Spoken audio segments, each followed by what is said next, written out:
1999, a Russian geologist pulled a fossil from the side of a cliff in the Ural Mountains that should not have existed. A perfect coiled spiral of curved teeth, like the inside of an ammonite shell, but unmistakably the mouth of a predator. For the next 113 years, no one on Earth could place it on the body of any creature. Some said the hole curled out from the snout, some said it grew from the upper jaw, some said it was on the back, or the dorsal fin, or even the tail.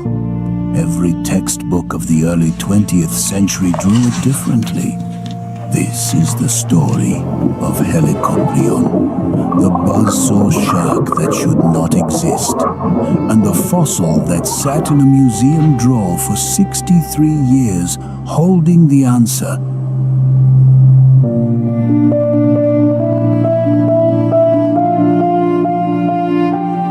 Its name comes from the Greek helico, spiral, prion, saw, spiral, saw. A creature named for the only part of its body anyone could find. For over 100 years, that was almost all we had. Teeth.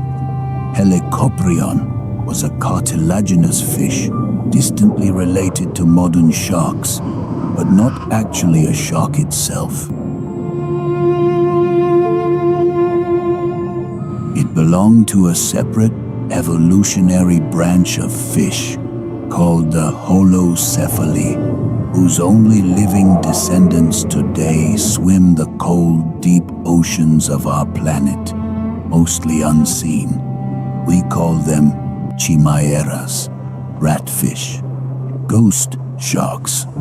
They have translucent skin, eyes that reflect light back at you, and grinding tooth plates that are pale evolutionary echoes of something far stranger that once existed. That something was Helicoprion. It lived from the late Carboniferous period, roughly 290 million years ago, into the early Triassic, around 250 million years ago, 40 million years.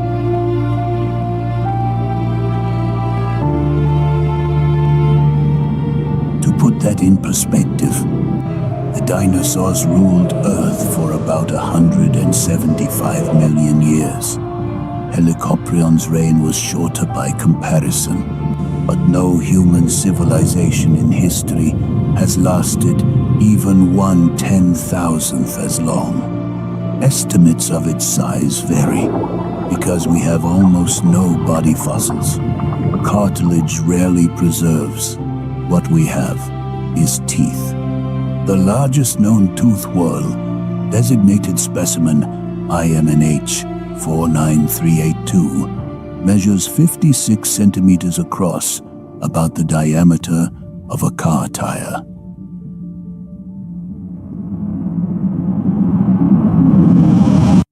Scaled from that, the animal that wore it was likely 7 meters long, the size of a great white shark.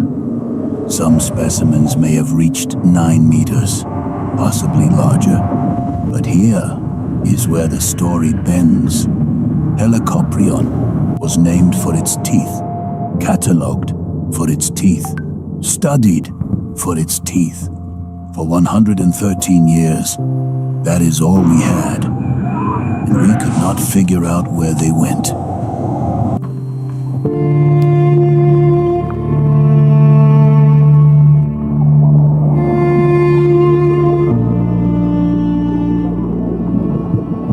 To understand the buzzsaw shark, you have to understand the world it ruled. 290 million years ago, the continents of Earth were not the continents we know today. They were a single landmass, one supercontinent. Geologists call it Pangaea. From above, it would have looked like a vast crescent of green and gray, surrounded on all sides by a single global ocean. The dinosaurs did not exist, they would not appear for another 50 million years. In the skies, the air was thicker with oxygen than it is today, and dragonflies grew to the size of crows. Their wingspans reached 70 centimeters. They were the largest insects that ever lived. On the land, the dominant predators were not yet mammals or reptiles in any modern sense. They were creatures called gorgonopsids, saber-toothed beasts the size of rhinos, with teeth like daggers and skulls like prehistoric tanks. They patrolled the forests of giant fern trees, hunting whatever moved. And in the oceans, the warm, shallow, sun-soaked oceans of Pangaea Helicoprion was hunting too. The seas of the late Carboniferous and Permian were strange to a modern eye.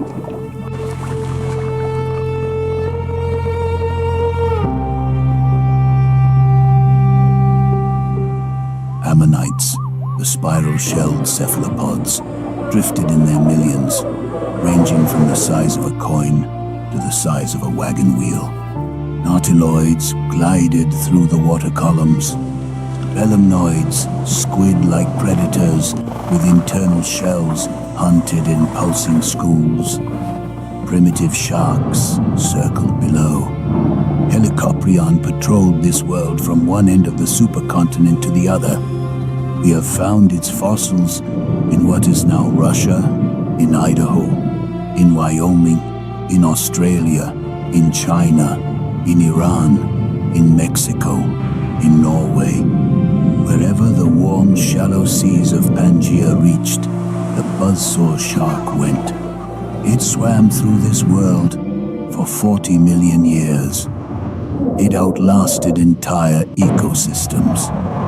It survived as continents collided and mountain ranges rose. And no one ever truly saw what it looked like, because the predator that ruled these oceans was hiding the most extraordinary feature in the history of vertebrate life, and we did not realize what we were looking at.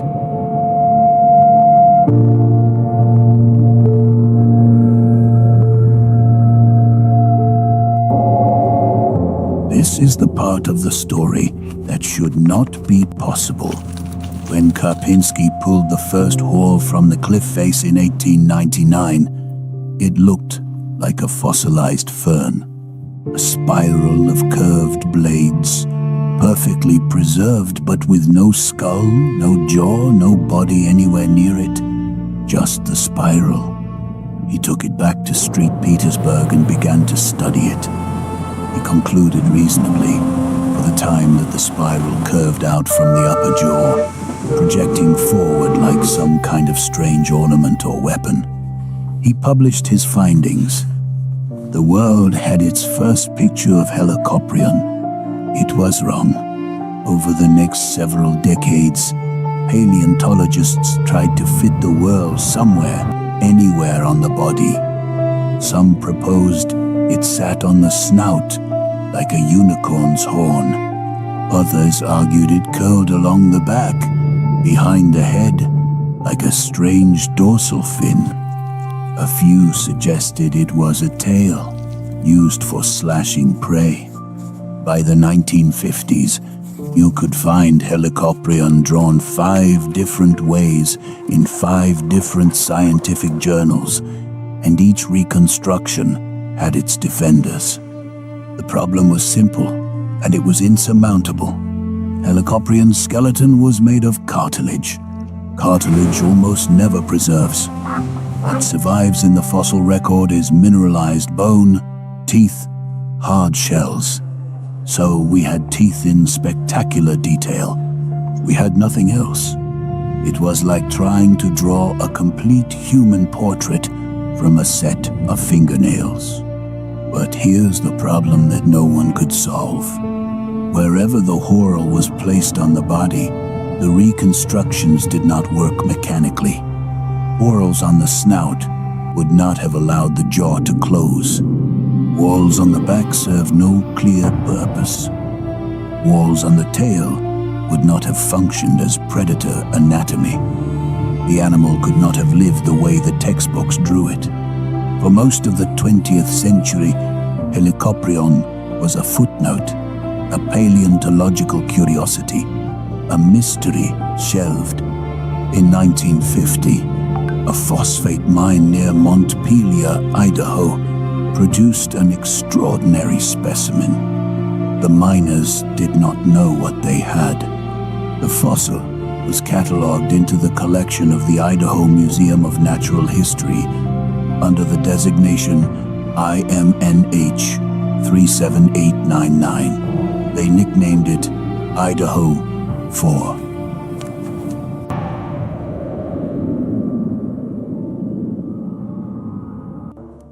It was an unusual whirl, and crucially, it had something almost no other Helicoprion fossil had ever shown.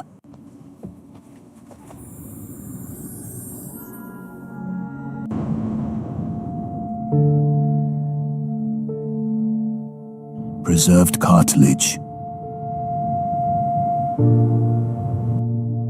Around the whirl, faint, fragmented, partly mineralized.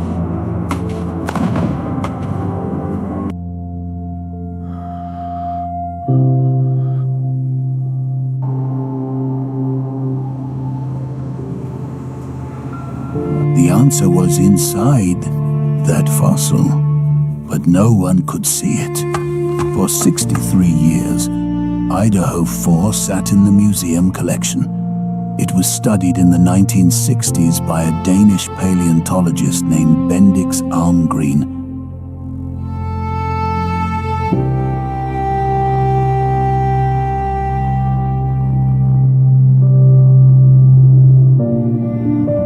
He catalogued it as a probable Helicoprion ferrieri specimen and noted the unusual cartilage preservation.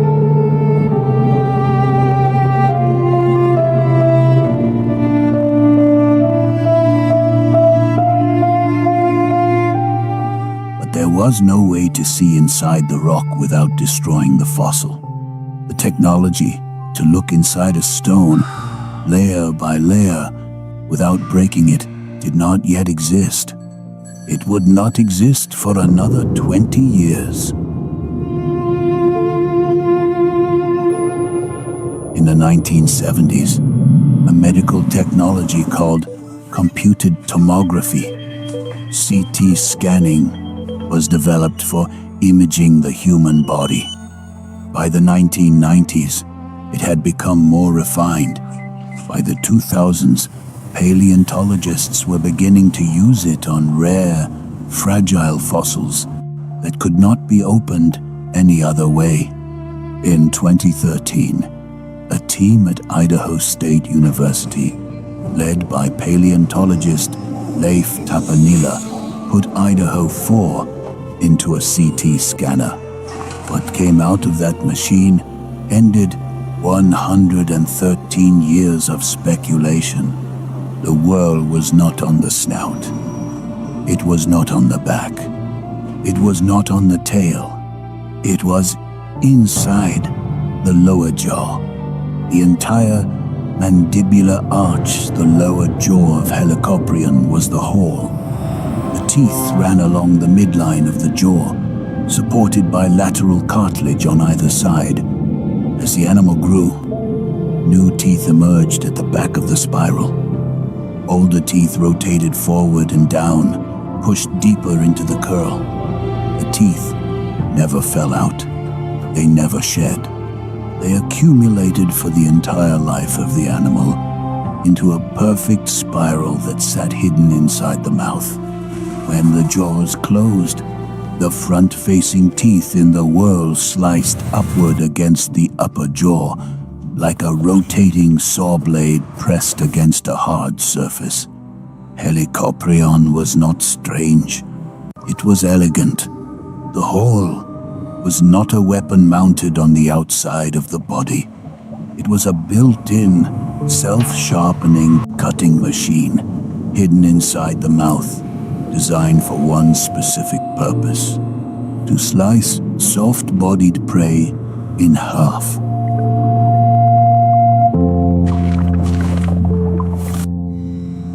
$252 million years ago, the world ended, or it nearly did. In what is now Siberia, a region of the Earth's crust split open and began to bleed magma. The eruption did not last for hours or days or even years. It lasted for almost 1 million years. Geologists call the resulting rock formation the Siberian Traps. It is one of the largest volcanic events in the history of our planet. The atmosphere filled with sulfur and carbon dioxide. Global temperatures spiked. The oceans warmed, then ran out of oxygen, then turned acidic. Coral reefs died. Plankton populations collapsed. The food chain unraveled from the bottom up. When the dust finally settled, 96% of all marine species on Earth were gone.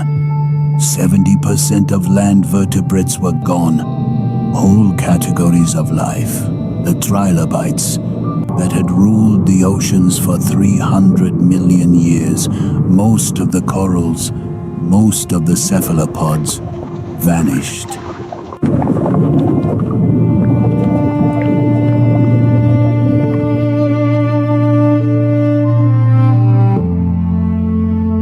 Paleontologists call it the Permian-Triassic extinction.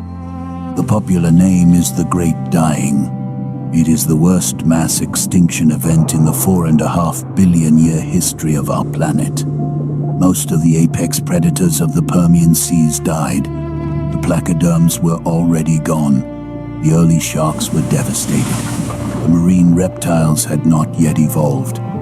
But here is what should be impossible.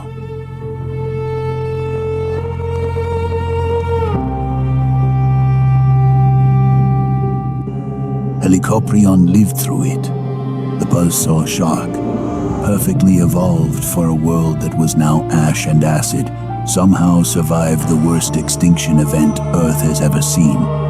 We do not fully understand how. Perhaps it was widespread enough geographically that some populations escaped the worst of the ocean collapse. Perhaps its specialized diet allowed it to find prey where generalist hunters could not. Perhaps it was simply lucky. What we know is that on the other side of the catastrophe, Helicoprion was still there, patrolling oceans that were now almost empty. For a few million years into the Triassic, Helicoprion swam through a recovering world. Then it disappeared. Not in fire, not in catastrophe. The buzzsaw shark went extinct quietly, around 250 million years ago, in a slow fade that lasted no one knows how long. The most likely explanation is the cruelest one.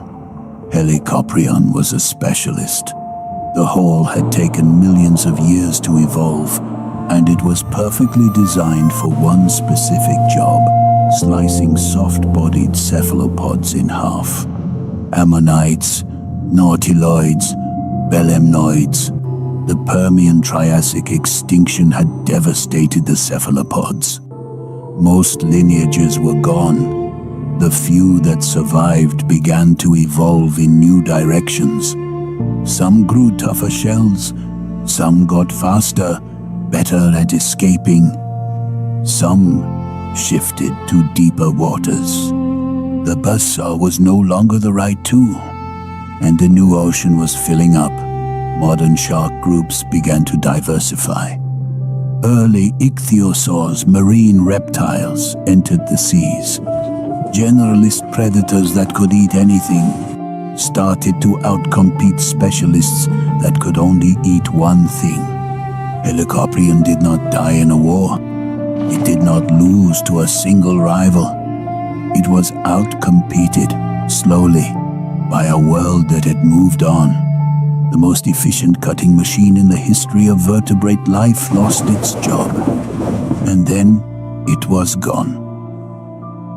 There is one more thing to say about Helicoprion. The fossil that finally answered the 113-year question Idaho 4 was excavated from that phosphate mine in 1950. It was catalogued. It was placed on a shelf. It sat in that museum collection for 63 years. The answer to one of paleontology's most famous mysteries was already in our possession. We just could not see it yet. We did not have the right tools. Somewhere out there right now, in the drawers of museums in St. Petersburg, in Beijing, in London, in New York, are fossils we have not yet learned to read. Creatures whose anatomies we have misunderstood, whose entire shape and behavior we have drawn wrong in textbooks for decades, waiting for technology that has not been invented yet. In the deep oceans of our planet, Helicoprion's distant cousins, the chimeras, still swim. They still have eyes that reflect light back at you. They still grind their tooth plates. They are pale, ancient echoes of a stranger world. We have barely begun to study them. There are perhaps 50 species alive today, most poorly known. New ones are still being discovered. Helicoprion ruled an ocean we will never see. It hunted prey we will never fully understand. It survived an apocalypse and then quietly vanished into a Triassic that did not need it anymore. And for 113 years, it sat in the rocks, looking us straight in the face. We just did not know how to look back. If stories of forgotten creatures and lost worlds find you, subscribe and stay close.